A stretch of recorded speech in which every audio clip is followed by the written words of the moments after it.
Moje batoľa si na raňajky vypýtalo hrianku s maslom a džemíkom. Samozrejme, hneď som sa vydala hľadať kríček s najčerstvejším zrelým ovocím. Zhodou náhod to boli tieto červené a čierne rýbezle, ktoré som obrala z kríčku s dôrazom na zrelosť.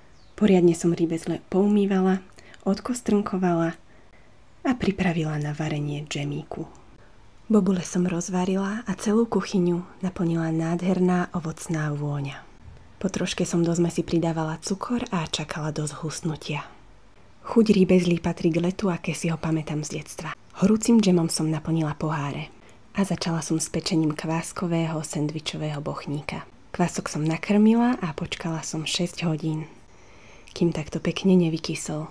A použila som ho ako základ do cesta. Použila som celozrnnú špaldovú múku a pridala som aj maslo. Cesto bolo treba veľmi dôkladne vymiesiť a to som aj spravila. Možno ste si všimli, že medzičasom sa zotmelo.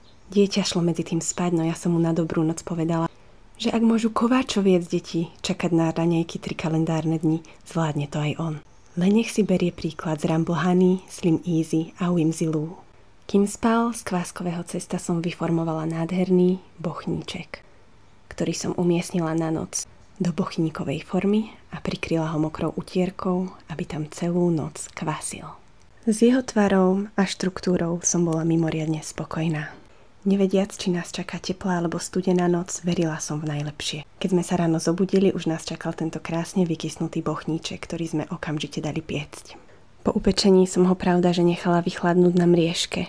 A až keď bol celkom studený, nakrájala som ho na úžasné krajce vhodné priamo do hriankovača. Z jedného krajca som urobila chrumkavú hrianku. A nezaháľala som ani s prípravou domáceho masla. Nechala som 2 šľahačky vyšľahať, až kým z nich nebolo krásne čerstvé maslo.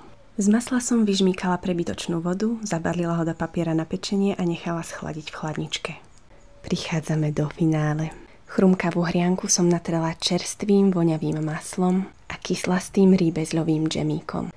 Rozkrojila som ju na trojuholníčky, aby sa dieťaťu ľahšie jedla a na ozdobu som pridala ešte čerstvé ovocie. Tieto raňajky som chystala len 3 dni a som na seba patrične hrdá.